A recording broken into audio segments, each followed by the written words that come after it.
Welcome to E360 TV, the live streaming and on-demand destination for influential voices and enlightened audiences. We offer trending, grassroots, and purpose-driven content across a diverse range of interests. E360 TV is more than just watching programs. We offer the ability to interact with live shows connecting audiences to real, authentic influencers and storytellers while streaming to millions of devices.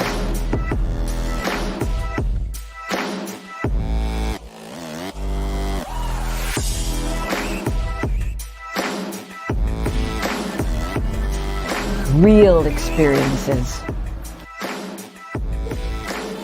Raw conversations.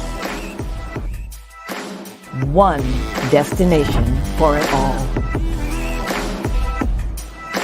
E360 TV.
Hello there, my amazing, phenomenal leaders. Welcome to Take the Lead, a consciousness movement with Angilie Kapoor, where each week during this hour together, we explore supporting you so that you can become one with the rhythm by stepping into your potential.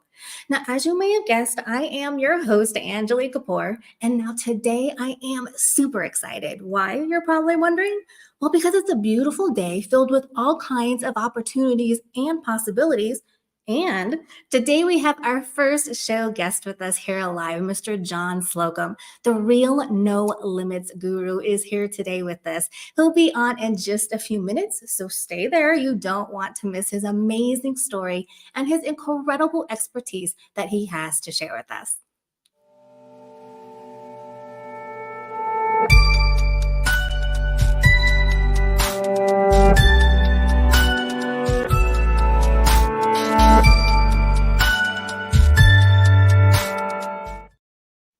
Now, you might remember that last week I shared with you that I have found throughout my own journey that the ability to practice gratitude regularly is crucial to unlocking your true potential and living a life of purpose and fulfillment. Now, in today's segment of The Power of Gratitude, your superpower against scarcity and negativity, we're going to start putting this into action. Now, a couple of years ago, I actually did a YouTube series on the energy of gratitude. And this is actually how I met my guest today, John, for the first time. He and a number of my other featured experts on that series shared some phenomenal insights on gratitude. In fact, let me share some of those insights with you now. So gratitude is like water. Replace your complaining with appreciating. It's the same thing, but with one, you're creating negativity, and the other, you're creating positivity. Gratitude is your hidden superpower. Now, you see, I agree with all of these insights. Gratitude is something that is so simple to do, doesn't take but a few seconds to do it, can be done anywhere at any time. You don't need any special equipment or need any special skills to do it. We already know how to do it, yet most of us we don't do it near enough as we should.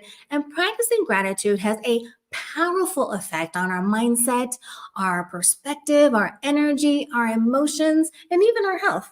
Now, it is truly one of our superpowers that we can use to turn a frown into a smile, to turn anxiety into calmness, to turn negativity into positivity, and scarcity into abundance. So let's drink some of that water, replace that negativity with positivity, and use that superpower of ours right now. So grab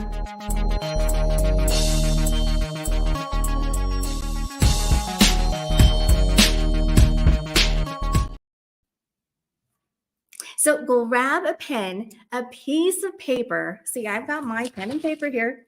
And write at the top, today I am grateful for. And write down the first three things that come to your mind. Now, don't overthink this or make it more difficult than it is. Just write down the first three things that come to your mind and just sit there with it for a moment. Let your appreciation for those things work their magic on you as you ponder on them, and let your energy of gratitude do its thing. Now, how great does that feel? Wouldn't it be wonderful to feel this way more often throughout your day? Well, you indeed can, my friend. Just do what we just did, or write it down, or if it's not possible, just list it in your head. Three or more things, if you like, things that you are grateful for right now at that moment. And just let that energy run through you. I'm telling you, practicing gratitude regularly will do you wonders. Now, as you start practicing gratitude more, I hope that it will help you to discover how gratitude can help you shift your perspective, rewire your thoughts and emotions, and open up new opportunities and possibilities.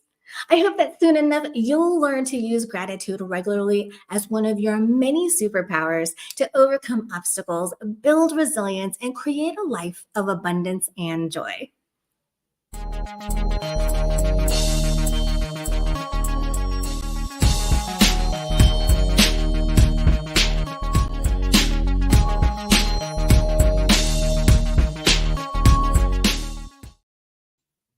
Okay, now another exciting moment here on the show, my first monologue. I'm so excited. So, in my monologue today, I want to chat about some topics that actually came across my world this past week. So, those include menopause, stay with me here, narcissism, high sensory intelligence, and living your purpose. I know this is a weird mix, right? Now, you're probably wondering how these topics came up. Well, for menopause, it actually came up a few times in discussion with a few different people for me this week. Now, for the gentlemen who are watching the show, now I don't want you to take this opportunity to tune out because you're thinking this topic and what I'm going to say on it has nothing to do with you. Now, instead, think about this topic for what it is. It's a time of transition, which all of us go through multiple times throughout our lives. Now, menopause and perimenopause is a time of transition that is specifically for women, is a very major and important transition for us, but is still a transition of life nonetheless. So, gentlemen, instead of tuning out, I'd like you to actually tune in even more, just as I know my ladies out there viewing are, because there are things that you can take away from this as well.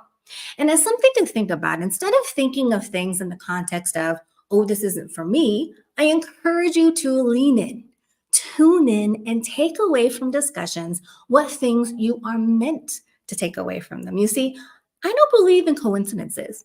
I believe that we are all in certain places at certain times for a reason.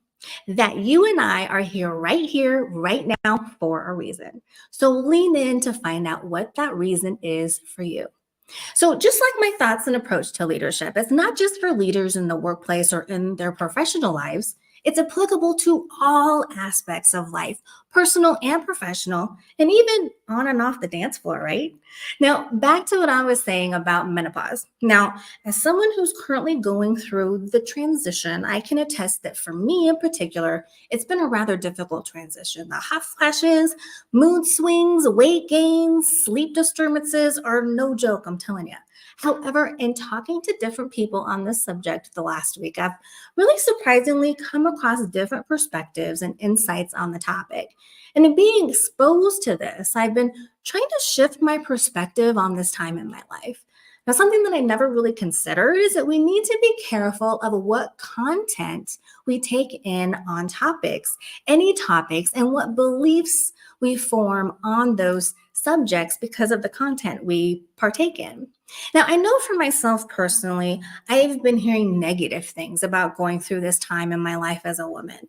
I've really been pondering the last few days of this time in my life that instead of viewing it as a time of negativity and loss, that I'm now working to shift my mindset and my belief and focus to seeing it as an amazing transitional change that is full of introspection and wisdom. You see, when you really think about it, women back centuries ago went through the same transitional period in their lives as well. They didn't have hormone replacement therapy like we do today. And women in early civilizations, like Native American tribes, they often relied on natural remedies such as herbal teas and plant medicine to alleviate symptoms such as hot flashes, night sweats, and mood swings. Now, they also sought the guidance from older women in their communities who had already gone through that transition. And these women were respected for their wisdom and experience and could offer support and advice. Now, in their culture, this transition was seen as a time of spiritual growth and renewal, and women were often encouraged to reflect on their lives and their roles in their communities at that time. Now, the experience of this great transition for us was thus not seen as a negative or burdensome event, but as a natural and integral part of a woman's life cycle. Now, in terms of how this relates to leadership, now I've been working on becoming more aware of my own needs and taking the time to care for myself, especially taking the time and being more mindful of my spiritual growth and renewal during this time in this specific transition in my life. I've also been exploring different natural remedies to help alleviate my symptoms, as well as instead of relying on the hormone replacement therapy that I'm on. In fact, I'm hoping that I can get off of my hormones just like I was able to get off of my autoimmune arthritis meds and a majority of my migraine meds. So I'm also trying to educate myself as well as others, like I'm doing right now, by sharing this with you on the realities of this great life transition. Now, there is still a lot of stigma and misinformation surrounding this particular topic, and I believe that it is important to break down these barriers and have open and honest conversations about what women are going through, different perspectives and insights, and what this time of transition really what it means and really what's possible and the opportunities that it really holds. Now, by doing so, we women can help support and empower each other during this challenging and transformative time in our lives. And men can also join us in community during this transition of life as well. Now, because I want to make sure that we have ample time for our guest today, I won't be going into the other subjects that I mentioned earlier, narcissism, high sensory intelligence, or living your purpose just yet. You'll actually need to make sure that you tune in next week to hear my experience and thoughts on those. In fact, what are your thoughts and questions on my monologue today? Let me know by emailing me at admin@oversightglobal.com.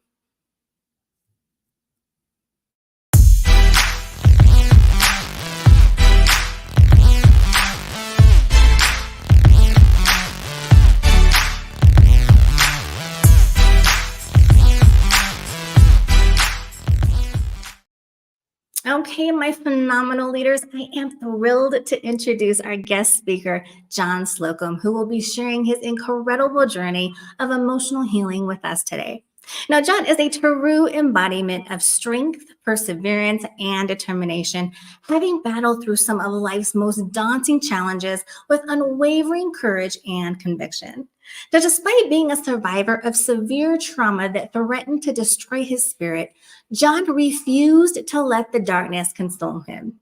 Instead, he embraced his pain and transformed into a catalyst for growth and self discovery.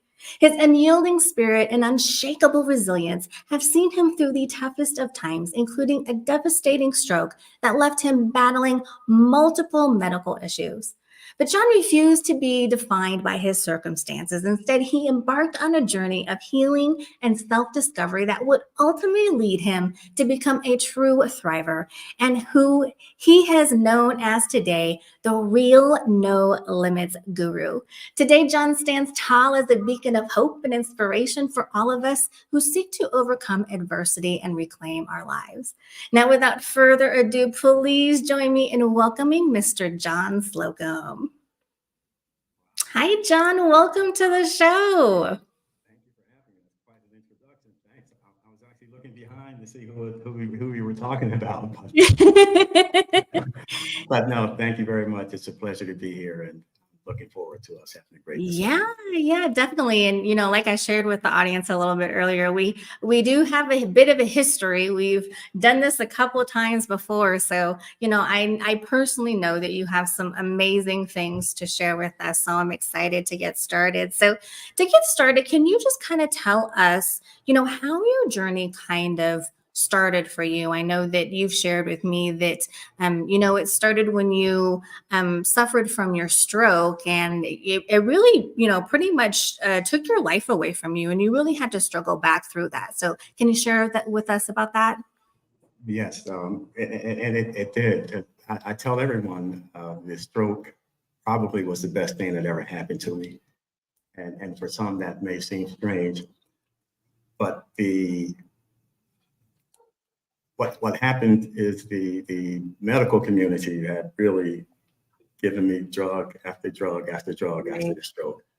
And at my worst point, I was taking close to 30 different medicines. And I had actually literally lost my memory, my short-term memory at the time as well.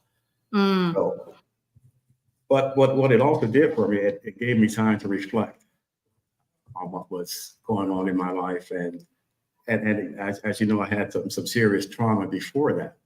And it gave me time to look back and say, what can I do to help myself? What can I do to get over this? But more important, what can I do to help others that may be going through the same situation? Right. Because I was always told or always taught that if you really want to get ahead in life and then be successful, it goes to helping other people. You reach out to others.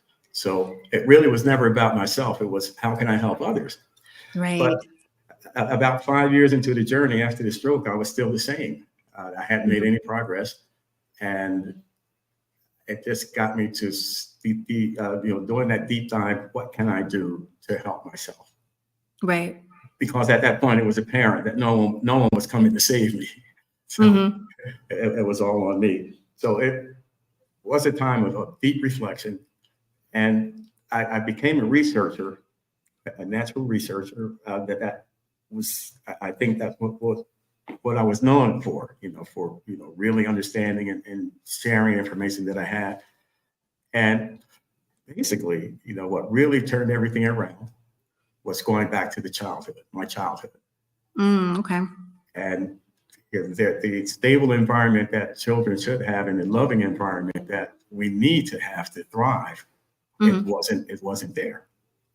Right. So, and that's what's known as today as adverse childhood experiences. And there's literally a test for that. So going back to those adverse childhood experiences, if you have a score of 3 or 4, you're considered to be, in a danger zone in terms of your health, your mental well-being. Well, my score was 9. So oh, wow. It was like, you really have to do something to help yourself. So looking at that and understanding that I had to do something to help myself in terms of the memory issue.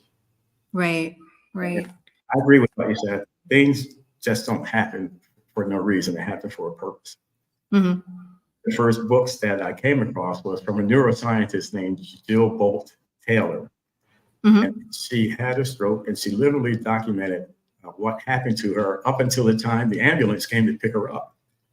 Oh, wow. And she discussed neuroplasticity and the different parts of the brain and the nervous system. And that is really what got me on my started on my journey. You know, the first thing I had to do was recover the memory, because, for instance, we would have this conversation, you and I, today, right now, and an hour later, you would ask me about it, and I would have no recollection. Oh, wow. Oh, wow. So So you said that, you were suffering from the effects of your stroke for over 5 years. yes, So that is a really long time. I mean, for most of us, after a few weeks or a few months, a lot of us are like, we're giving up. So how are you able to have this mindset and determination of resilience that kept you going for that long, to where, you were like, I'm not giving up. I'm determined. I'm gonna, get out of this bed, get my memory back, everything that you were going through. Because if I remember correctly, you were having not just memory, but, mobility, and other issues that you were having as well. So talk to us how you were able to, kind of stay in that positive mindset. well, remember the experiences that we have, that we go through in life. Sometimes we may think that this is the worst thing that could possibly ever happen to me. Right. And just going back to the childhood experiences, I was raised by a man that really was not my father, and he was not very nice. And what that does to a child, it really interrupts your growth. It really changes the way your brain shapes and forms. And Right. because a lot of these things happened when I was younger, they were literally suppressed in the memory, or repressed in this instance, because I couldn't remember, but I got through it. Right. You see? And here's the thing that got me through it, that there was one teacher who would greet me every day and get on her knees and hug me and tell me how good I was as a student and as a person. And this was the only love that I received at that point. So it really just goes to the power of love, to cut through anything that we may be going through. And it got me through that, despite the scoring a 9 on the adverse childhood experiences, or to receive a diagnosis of reactive attachment disorder that's hardly ever given by any psychologist to a child. But to get over that, at this point in my life, the stroke really didn't present that much of a problem. I knew that I would get through that, and it was love that was the power, and that was my starting point. That became my baseline. If love is that powerful, then I have to incorporate that in my recovery, and that's what I did.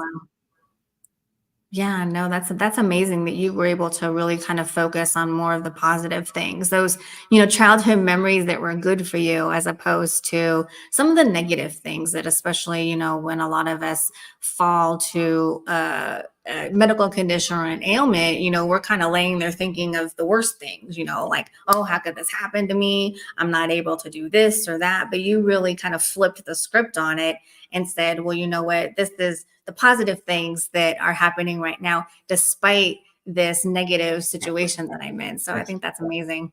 And understanding how we feel is everything.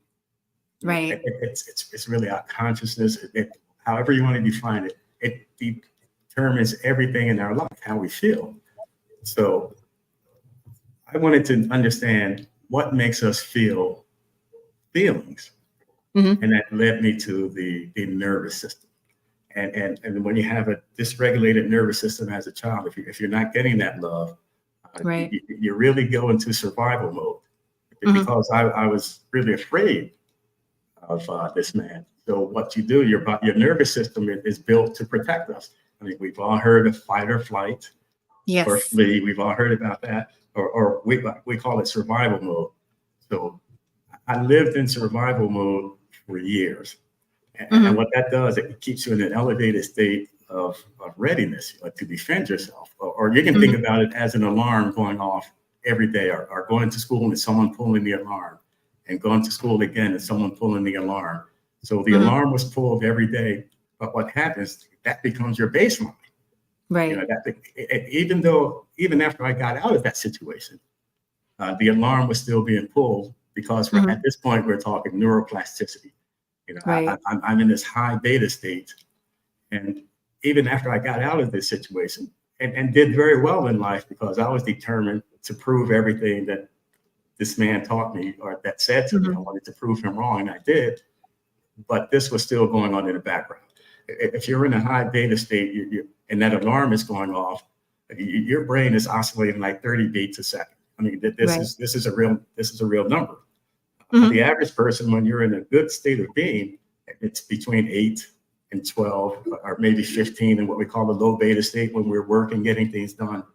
But if you're in this high beta state, all of the energy in your body is going to keeping this alarm going. It's going off. So you don't have that for your immune system. You don't have that, to heal. And what happened, Angilie, is, I had migraine headaches my entire life. I was this extremely high performer. I did extremely well in my life, but this 30 beats a second was still going on. And anything or anyone, if they said the wrong thing, would trigger it. So the migraine headaches, I've taken every stomach preparation you could possibly think of.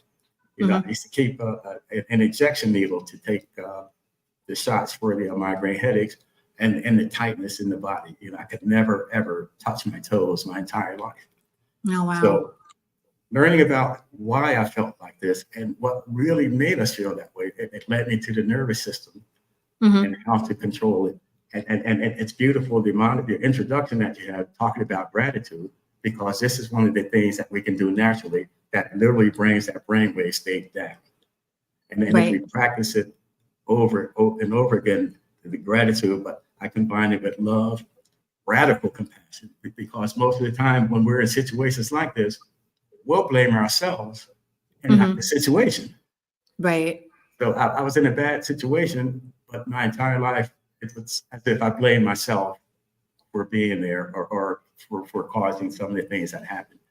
Right. So once you identify that as a bad situation and you understand that the brain is really protecting, the nervous system is protecting you, and you have to feed it what it needs to bring you down to a state, what I call flow. Or we're working in the low beta, or we're down in the alpha state, where we're performing at our best. What you're doing to help individuals, teaching them gratitude, that gets them down. But what we want to do is add our emotions to it, how our happiness, a smile, I created a system that helps you to get in touch with your feelings and practice, being in touch with them. And I literally determined how I wanted to feel because I understood neuroplasticity. And I wanted to be happy. I wanted to be extremely happy. I wanted to feel so good. I wanted to feel like I was flying every time, right? Feeling that great. And what happened? All of the conditions that I had that was associated with being in this high beta state, the migraines, the stomach, all of the medicines I was taking for the stroke, everything went away. Today, I take absolutely nothing. And I just practice feeling good every day, using love, using compassion, and understanding what's going on here. Right. Not just, we have the nervous system, but everyone heard of the vagus nerve. We can control that with our breath. But with our imagination, we can actually activate what we call the HPA axis, the hypothalamus, the pituitary, and the adrenal axis. And this is the master control of the entire nervous system. We love the vagus nerve because it touches just about every organ in the body. But our imagination controls that HPA axis, which controls the entire nervous system. It doesn't matter if it's the peripheral nervous system, the central nervous, the autonomic, the parasympathetic, the sympathetic, the enteric nervous system. This part of the body controls them all. And it literally will create, produce chemicals that will inhibit the production of the stress hormones. So your resilience goes up. And when you have that, this brain part of the brain opens up that we don't have access to when we're in that high beta state. The prefrontal cortex, this is where we plan. This is where we have our emotional control. You can't have emotional intelligence if this is shut off because you're in this high state of alert all the time. Your alarm is going off. Or you can think of it as a car alarm going off all the time. Eventually that battery runs out. And that's what happened to me in most of my relationships in my professional career. As well as I had some fantastic positions, but the battery eventually ran out because I'm doing 30 beats a second. Yeah. Despite Yeah. everything, and I'm sick at the same time. So Mm-hmm. now Mm-hmm. I'm great, and I'm happy that you're allowing me to share this with your audience because they can learn Yeah, something. definitely. I mean, there's a couple of things that you touched on that, I kind of want to highlight. So I think one of the things that is really important for people to kind of hear and think about is that you said that you decided that it was all about how you wanted to feel. And I think that's key because I think a lot of us go through a majority of our lives where, we are thinking that we are not in control, that really life and circumstances and other people are really kind of directing how our days go, how our lives go, things like that. And I know for me, one of the breakthrough things that happened for me when I really started on my self-discovery journey and really, coming to recognize and embody my inner phenomenal leader is when I recognized that, we do have control.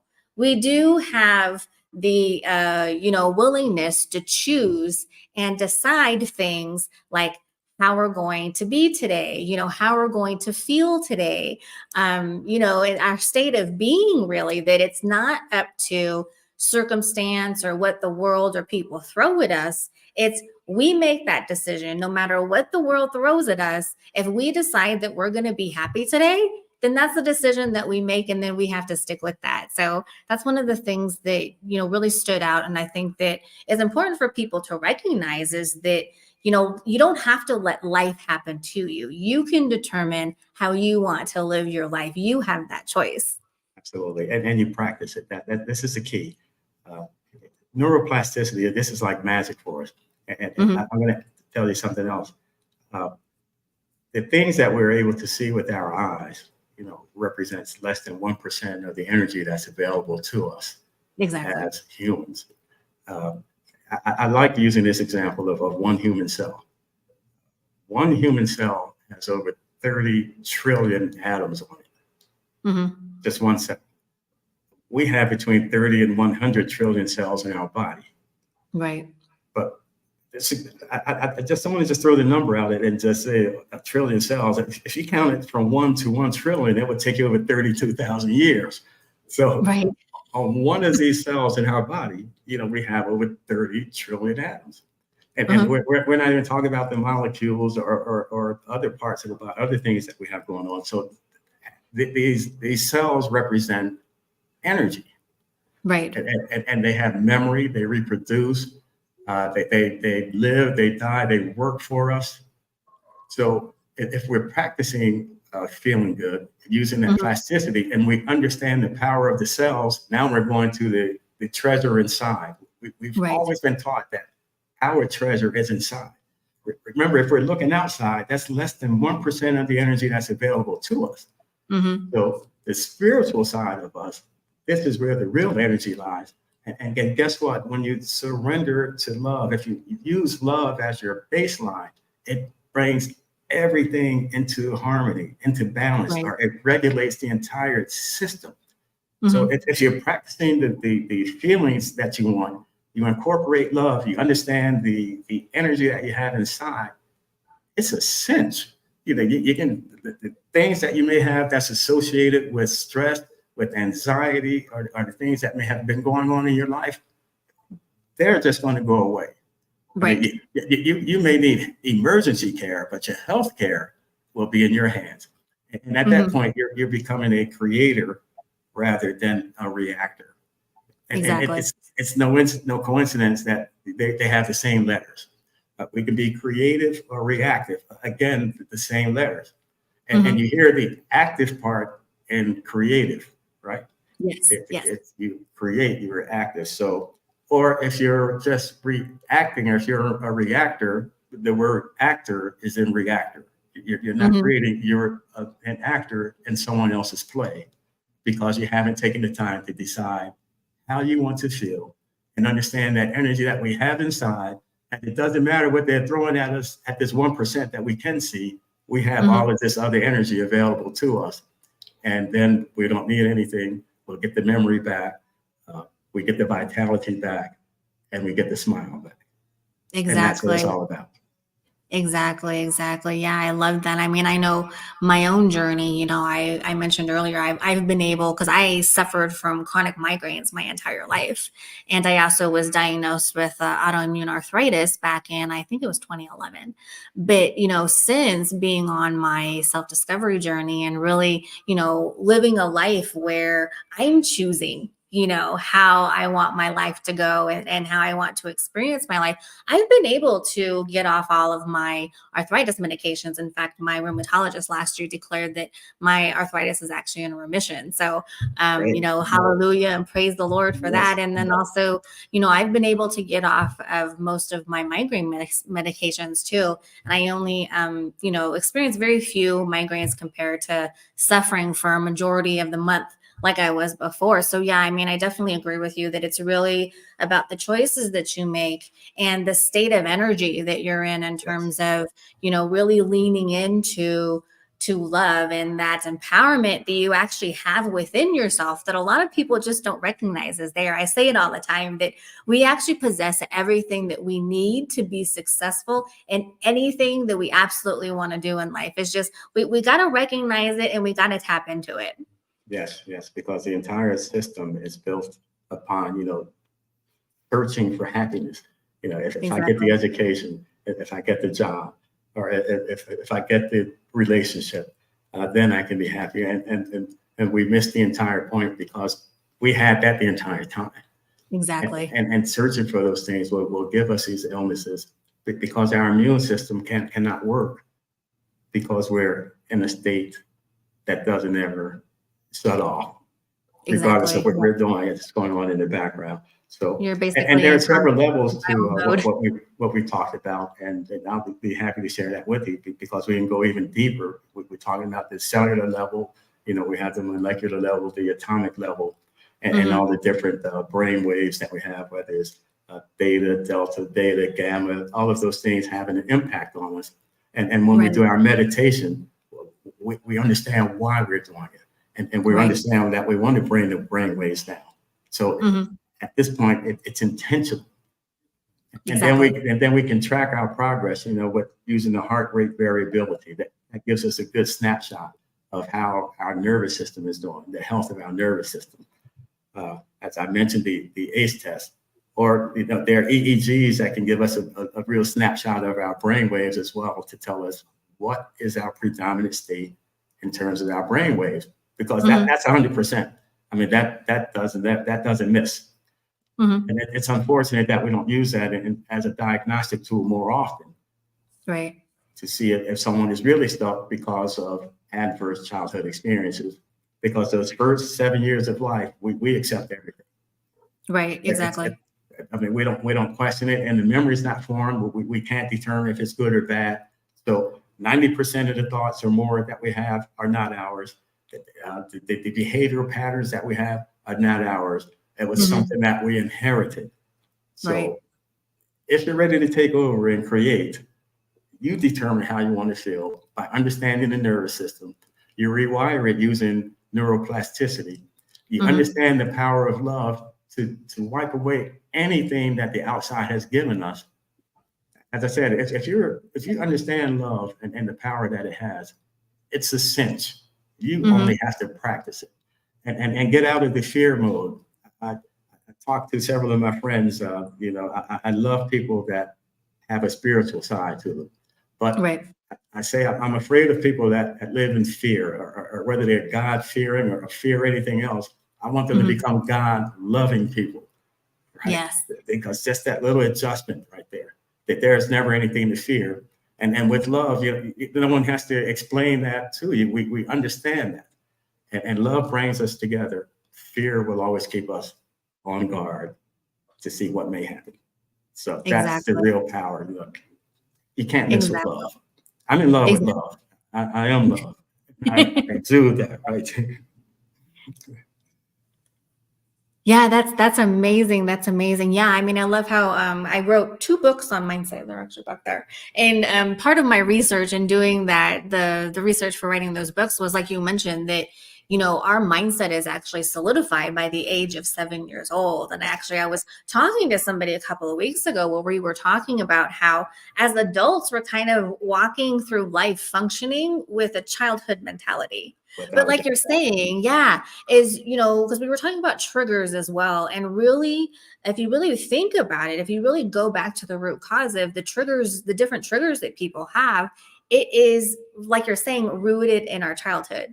It's those experiences and those traumas that we weren't able to heal from as children, so they keep coming back as adults. And because we haven't kind of recognized that realization of, we need to go back here and heal our childhood wounds in order to better understand who we are as adults. So I love that you talk about that and really kind of put the scientific aspects into what that means, into, like you're saying, neuroplasticity, single cells, how single cells it's all the trillions of cells that we have really that kind of duplicate and things like that. So I think that's amazing. So I know let me give you this point, Angilie. Yeah. Cells. I use the expression, we're not a drop in the universe.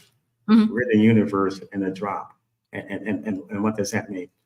You can take one cell out of those trillions, and it will have the entire DNA blueprint for us as a human being, right?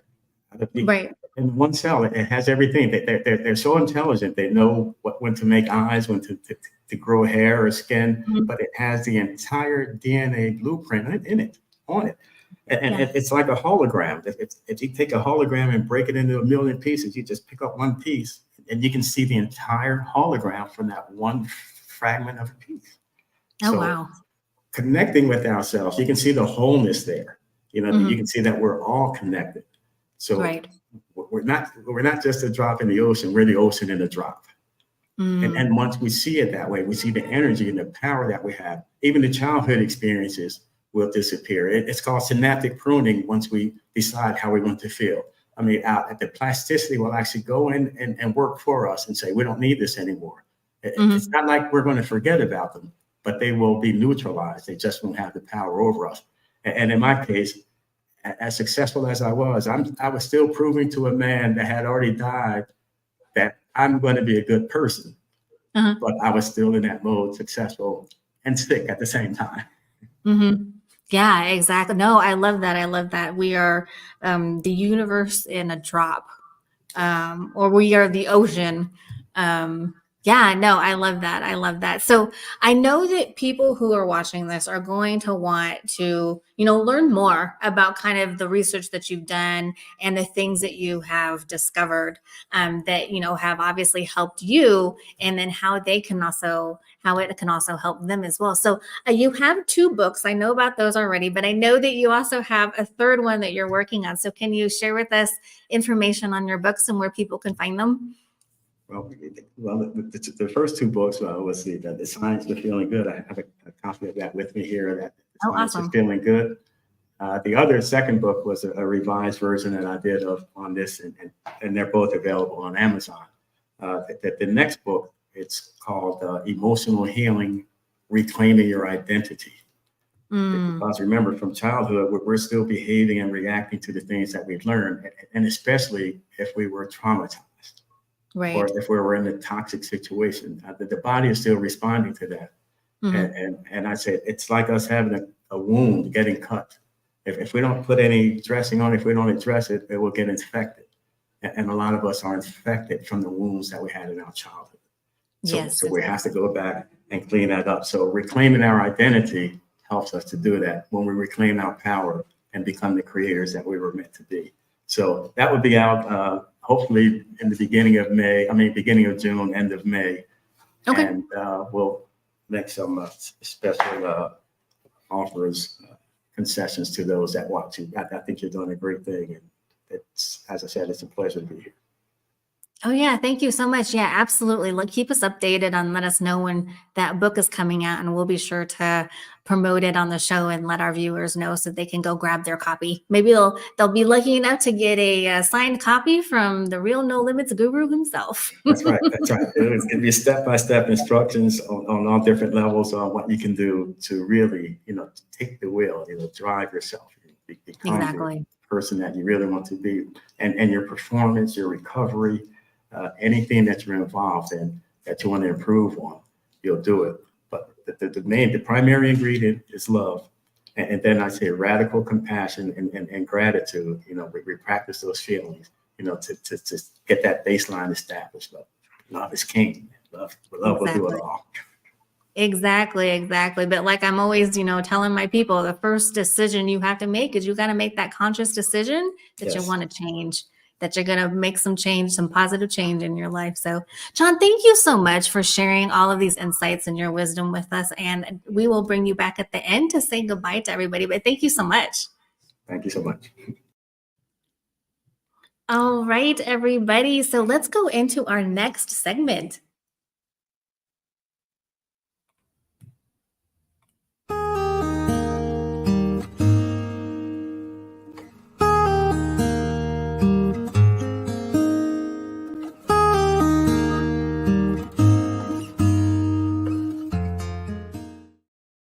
All right, everyone. So now, as you may remember, this particular segment is aimed at helping you intentionally set your agendas for the next day to help you find your daily rhythm and set daily intentions that align with your overall goals and your aspirations to help you really move beyond the mundanity of daily routines and actively engage in your life with more purpose and control, like John and I were just talking about.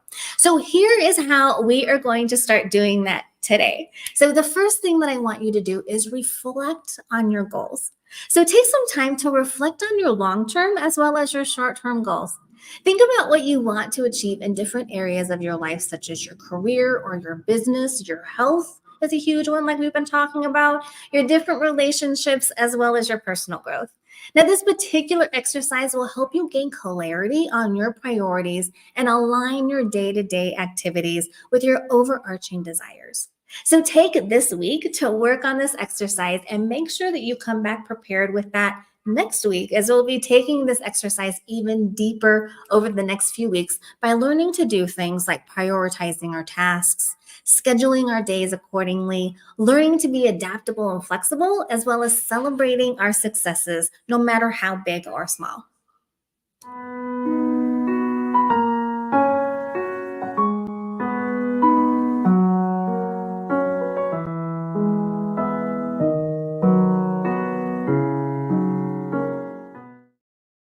All right, now in this segment of Manifest While You Rest, we are really going to take the concept of setting up your daily groove, which we just talked about, to the next level.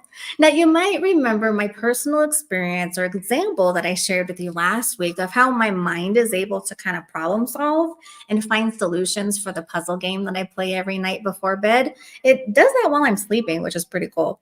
Now, you see, when we are able to be intentional, and let our minds know what type of things we would need to work on the next day, it will actually problem solve so that you immediately have the solutions and ideas you need to tackle your projects head on the next day. I'm sure John has some amazing insights on this as well. So, this segment actually offers a unique approach to personal growth and empowerment where you'll learn how to tap into the power of your subconscious mind and use it to manifest your deepest desires. So, today, in conjunction with your assignment for setting your daily groove and reflecting on your goals, also think about your intention for your goals. Now, why is achieving your goal so important to you? How is achieving your goal? How will it change your life and the people in your life or the people around you? Now, think about this as you fall asleep a few nights this week and see what your subconscious mind comes up with for you. Now, in the morning, be sure to write down any thoughts or ideas or images that you remember once you're awake. They may not make much sense to you at the time, but I think that you'll find this exercise this week in conjunction with reflecting on your goals rather interesting.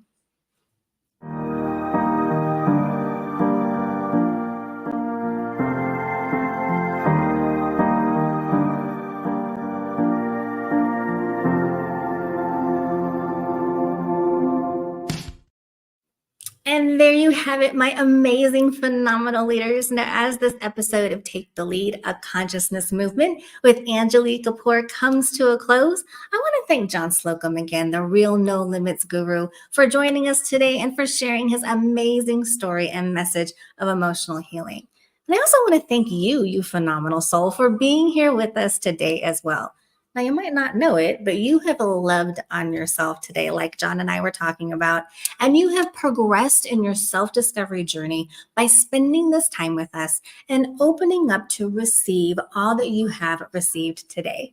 So like I mentioned earlier, and always frequently say, I don't believe in coincidences, and you, my friend, were meant to be here today. So maybe it's because you were also meant to go from being a survivor of your particular circumstance or situation to becoming a true thriver. Now, before we end, let's go ahead, and I want to make sure that you join me next week, as I'll have another amazing guest on. See, remember I told you we've got some absolutely fabulous guests lined up for you, and next week you will be inspired by this young man's story, just as I was when I first met him. Now, our episode next week on April 1st April 1st is not only April Fool's Day, it's also the beginning of Autistic Awareness Month, which synergizes perfectly with my guest next week, Caden McGowan. Now, Caden is an autistic college student, a writer, and an activist for autism awareness. Throughout his life, he was told that he wouldn't amount to anything because he had autism. But time and time again, he's been able to prove people wrong. Now he's on a mission to raise as much awareness as possible about autism spectrum disorder and help people with autism get fair treatment. So trust me, this young man is just going to blow you away the way he blew me away when I first met him. So be sure to set your reminders to be back here with me next Monday at 6 p.m. Pacific time. All right, let's go ahead and bring John back. Thank you so much, my beautiful, phenomenal leaders. Have a great week. And remember to work on your goal reflection and bedtime intention exercises. And I will see you next Monday. Take care, everybody. Coming up next week on Take the Lead, a consciousness movement, guest Caden McGowan shares his inspiring story of overcoming the odds and proving people wrong. Coming up next week on Take the Lead, a consciousness movement, guest Caden McGowan shares his inspiring story of overcoming the odds and proving people wrong, autism and empowerment. Don't miss next week's episode.